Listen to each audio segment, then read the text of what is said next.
Assalamualaikum warahmatullahi wabarakatuh. Waalaikumsalam warahmatullahi wabarakatuh. Innal hamdalillah nahmaduhu wa nasta'inuhu wa nastaghfiruh wa na'udzu billahi min syururi anfusina wa min sayyiati a'malina may yahdihillahu fala mudilla lahu wa may yudlil fala hadiyalah. Asyhadu an la ilaha illallah wahdahu la syarikalah wa asyhadu anna Muhammadan abduhu wa rasuluh. Allahumma salli wa sallim ala Muhammadin wa ala alihi wa sahbihi ajma'in, amma ba'du.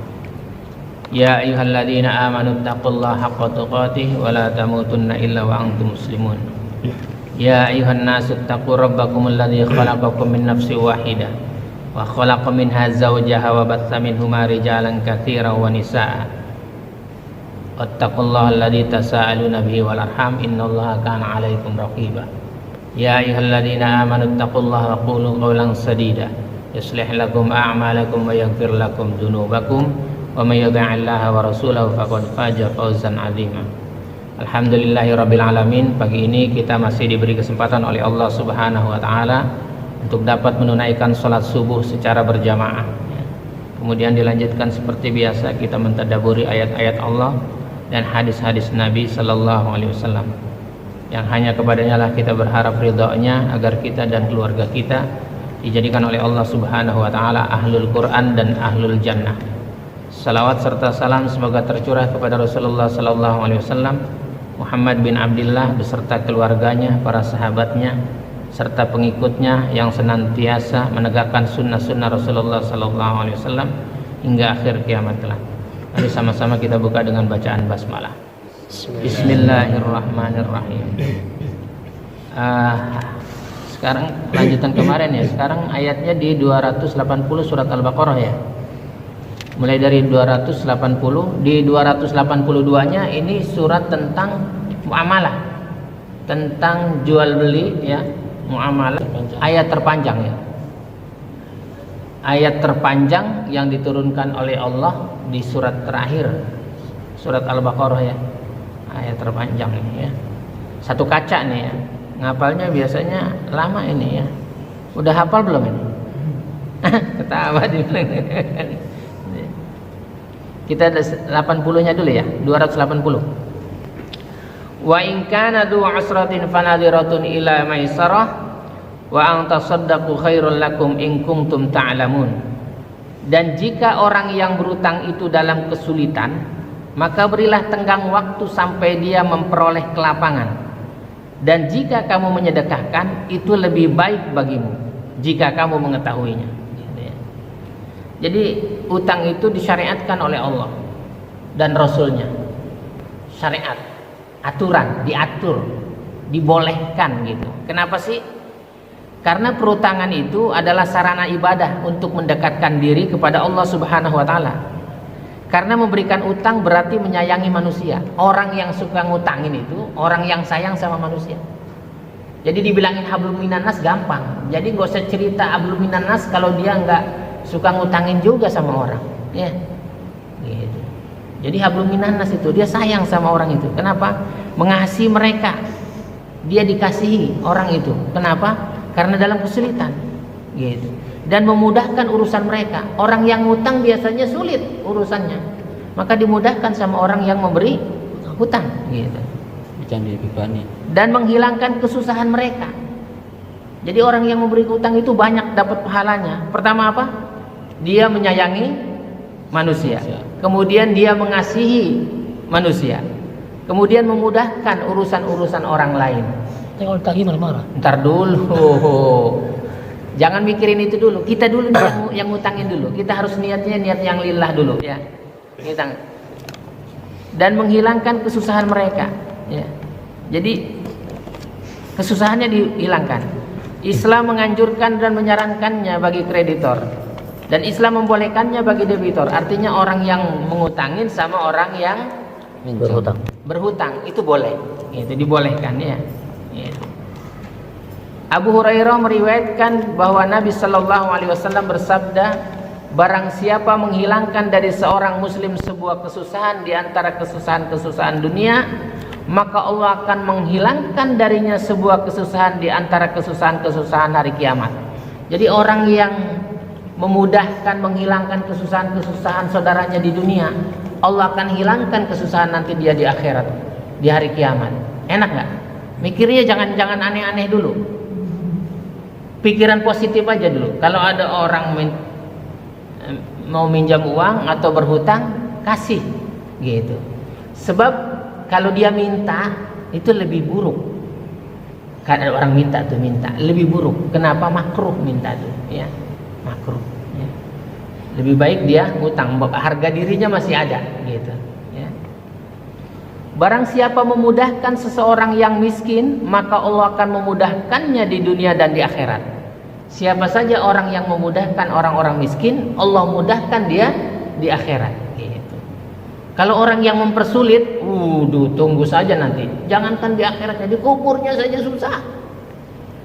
Sekarang tuh yang lebih parah lagi. Orang Islam itu mempersulit. Ada orang ngaji dibubarin. Coba kebayang nggak? Ada orang ngaji dibubarin.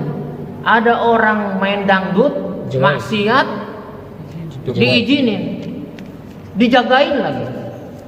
Nah, ini orang tunggu nanti. Jangankan di akhirat kelak, jangankan di hari kiamat disusahin sama Allah. Di kuburan dia, diengkek dia. Tahu diengkek? Digencet. Diremekin itu. Tunggu kau. Gitu. Justru kalau ada orang pengajian, kasih fasilitas yang baik, berikan makanannya, berikan minumannya gitu. Ada lagi ngaku-ngaku kayak ustadz gitu ya, memfitnah-fitnah gitu. Orang kalau ngaji itu didatangkan dibayar katanya. Masjidnya boleh nyewa, duitnya dari luar negeri. Ini orang fitnah aja kerjaannya gitu. Nggak tahu bahwa dirinya memfitnah orang gitu. Fitnah itu lebih kejam dari pembunuhan gitu ya. Jadi barang siapa yang memudahkan orang di dunia, orang miskin di dunia, kasih dia. Apalagi nanti kita di bulan Ramadan ini, kita mudahkan orang-orang miskin ya, gitu. Kita kasih makan sahurnya, kita kasih dia buat berbuka supaya dia tenang puasanya, nggak pusing ya. Gitu. Saya udah nawarin satu orang, kalau teman-teman mau ikut cari lagi orang-orang miskin yang nanti buka puasanya dari kita, sahurnya dari kita ya. Jumat berkahnya kita alihkan di bulan Ramadan itu dengan cara memberikan Berbuka puasa. berbuka puasa buat orang-orang miskinnya. Ibnu Mas'ud meriwayatkan bahwa Nabi Shallallahu Alaihi Wasallam bersabda, tidak seorang muslim pun mengutangi muslim lainnya sebanyak 2 kali kecuali seolah-olah dia menyedekahkannya sekali. Jadi kalau dia ngutangin ini 1 juta gitu, dia utangin, kemudian tenggang waktu pembayarannya, selama tenggang itu dia dijadikan sedekah. Enak nggak? Enak gitu, enak ya. Jadi orang yang ngutangin itu enak gitu. Jadi barang siapa yang memberikan hutang, apa sih hutang itu? Qardun. Hutang itu qardun ya. Hutang itu qardun. Harta yang diberikan oleh pemberi utang kepada pemilik utang ya. Kemudian pemilik utang itu mengembalikan yang serupa dengan kepadanya. Jadi jangan ada tambahannya ya. Jangan ada tambahannya. Gitu. Nggak boleh juga ngambil manfaat. Ada orang utang terus kita suruh-suruh. Gitu. Saya pinjam, ada orang bilang saya pinjam uang dong gitu, sekian gitu.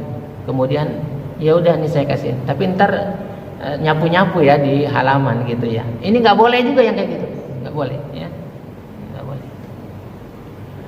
Anas bin Malik meriwayatkan bahwa Rasulullah Shallallahu Alaihi Wasallam bersabda, pada malam ketika aku diisrakan, aku melihat di pintu surga tertulis, sedekah akan dibalas dengan 10 kali lipatnya, dan piutang akan dibalas dengan 18 kali lipatnya. Aku pun berkata, wahai Jibril, mengapa piutang lebih baik daripada sedekah?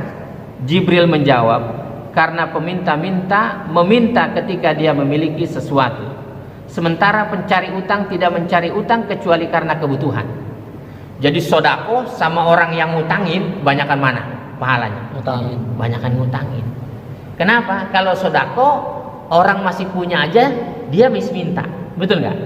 Tapi kalau orang ngutang, kalau dia nggak butuh, dia nggak bakal ngutang.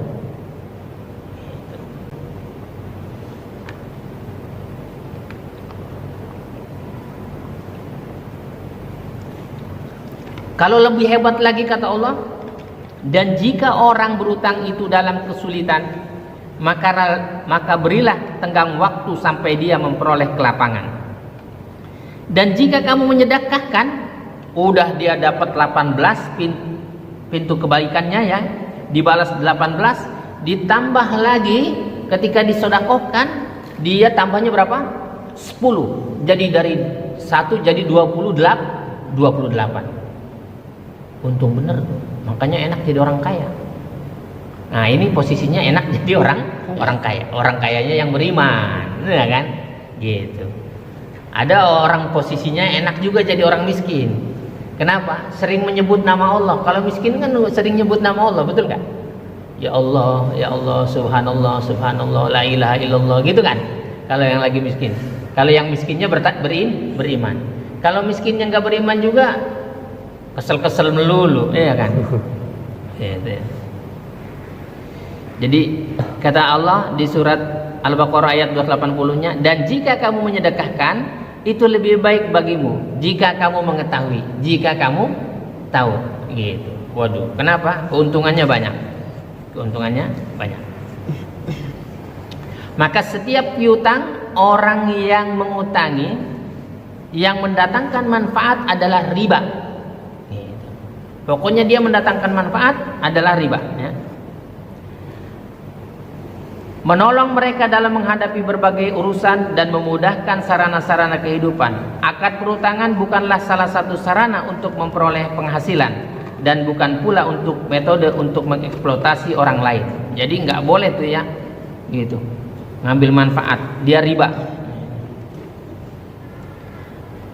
Kemudian di ayat selanjutnya di 281 surat Al-Baqarah, Allah berfirman, wattaqu yawman turja'una fihi ila Allah tsumma tuwaffa kullu nafsin ma kasabat wa hum la yudlamun. Dan takutlah pada hari ketika kamu semua dikembalikan kepada Allah, kemudian setiap orang diberi balasan yang sempurna sesuai dengan apa yang telah dilakukannya, dan mereka tidak didolimi. Allah tidak akan mendolimi hamba-hambanya. Allah akan memberikan balasan yang sempurna sesuai dengan apa yang dia kerjakan, ya. Seseorang laki-laki berkata, wahai Rasulullah, jelaskanlah kepadaku seandainya aku berjihad dengan jiwa dan hartaku, lalu aku terbunuh dalam keadaan sabar, mengharap pahala Allah, maju ke depan dan tidak lari ke belakang, apakah aku akan masuk surga? Beliau berkata, iya. Laki-laki itu mengulangi pertanyaannya sebanyak 2 atau 3 kali, dan Rasulullah tetap menjawab demikian.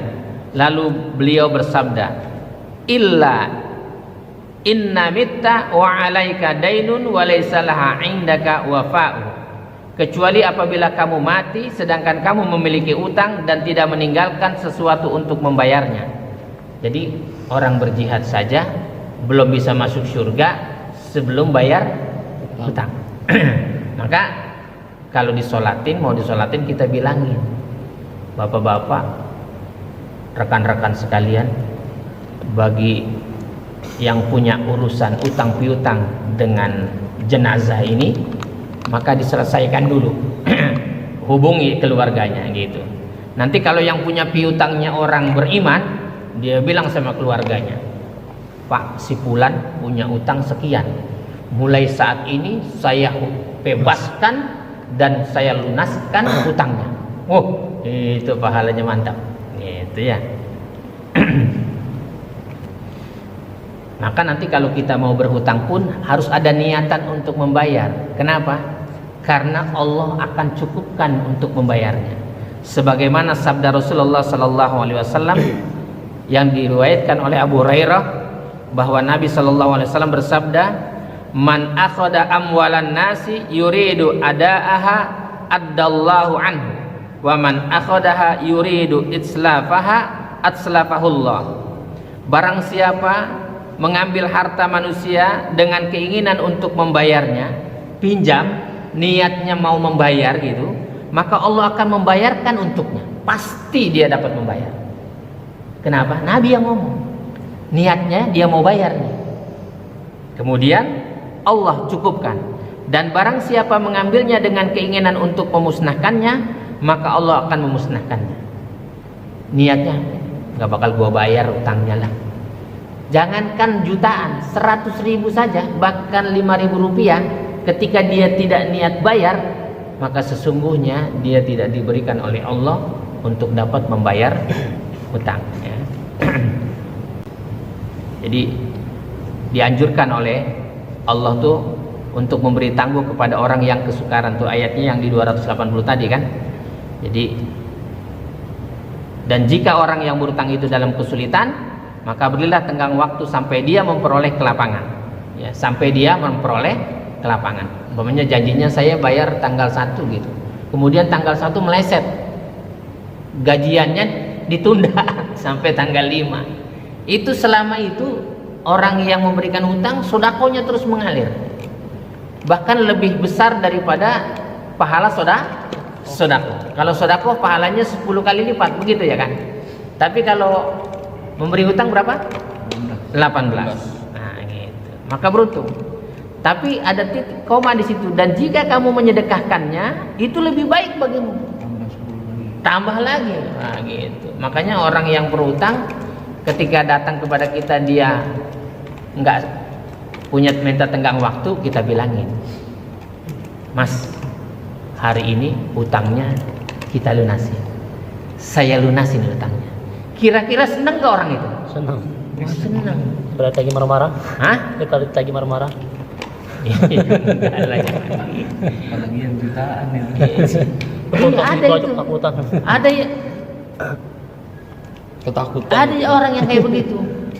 Hutangnya bukan jutaan, ratusan juta. Ratusan. Terus didatangin keluarganya. Bu, si Fulan punya utang sekian ratus juta. Saat ini saya anggap lunas utangnya. Woi, senengnya bukan main gitu ya kan. Tapi besok-besok jangan ngutang banyak-banyak juga gitu. Terus dengan niat yang nggak mau bayar, Allah nggak kasih itu dia kesempatan membayar. Tapi kalau dia mau punya niat, pasti kebayar gitu. Kalau utang mengajar, Maka kita jangan meninggalkan utang buat anak-anak kita, jangan gitu, ya. Gitu. Kalau utang untuk makan kira-kira kebayar nggak sih? Insya Allah gitu. Tapi kalau utangnya buat beli apartemen gitu. Kemudian ada hadis nabinya nih, diriwayatkan dari Abu Qatadah bahwa dia pernah mencari seorang yang berutang kepadanya. Abu Qatadah sahabat Nabi itu, dia cari orang yang berutang kepadanya. Orang itu sembunyi karena dia punya utang sama Abu Qatadah, ya. Lalu Abu Qatadah menemukannya. Orang itu berkata, sesungguhnya aku dalam kesukaran. Ketemu juga tuh orang itu. Terus orang bilang apa? Dalam kesukaran. Abu Qatadah berkata, demi Allah. Orang itu berkata, demi Allah. Abu Qatadah berkata, sesungguhnya aku mendengar Rasulullah sallallahu alaihi wasallam bersabda, "Man sarrahu ayyunjiyahullahu min kurabi yaumil qiyamah falyunaffis an mu'sirin aw yada'." Barang siapa ingin diselamatkan oleh Allah dari kesusahan-kesusahan hari kiamat, maka hendaklah dia memberi tangguh kepada orang yang dalam kesukaran atau menghapuskan utangnya. Waduh. Kalau dia mau diselamatkan oleh Allah dari kesusahan-kesusahan di hari kiamat, hendaklah dia memberi tangguh atau menghapuskan hutangnya gitu. Kita mau nggak? Mau gitu. Tapi berat. Hah? Enggak, biasakan juga gitu. Biasakan Kalau juga. duitnya besar, Hah? kalau duitnya besar. Aduh. Gitu. Istri-istri kita juga begitu, karena nanti ada hadis-hadis Nabi yang kita bacakan bahwa banyak perempuan yang masuk neraka, dia banyak suruh bersodako, ya, banyak sodako, terus ngasih piutang orang, ya, kemudian lunasin gitu kan. Assalamualaikum Bu Haji gitu, ngutang dia. Nanti 1 pekan kemudian datang, Bu Haji maaf ya, belum bisa bayar. Oh enggak, hutangmu sudah saya lunasin. Senang nggak orang itu? Senang. Senang. Masa utang lagi? Besok dia datang lagi ke rumah kita, gitu kan? Begitu lagi, enggak apa-apa, gitu. Jadi membuat orang lain tidak sulit ya. Barang siapa ingin diselamatkan oleh Allah dari kesukaran-kesukaran hari kiamat, maka hendaklah dia memberi tangguh kepada orang yang dalam kesukaran atau menghapuskan utangnya ya. Ka'ab bin Umar mengatakan bahwa dia telah mendengar Rasulullah sallallahu alaihi wasallam bersabda, "Man anzara mu'siran aw wada'allahu adzalahu Allahu fi dhillihi."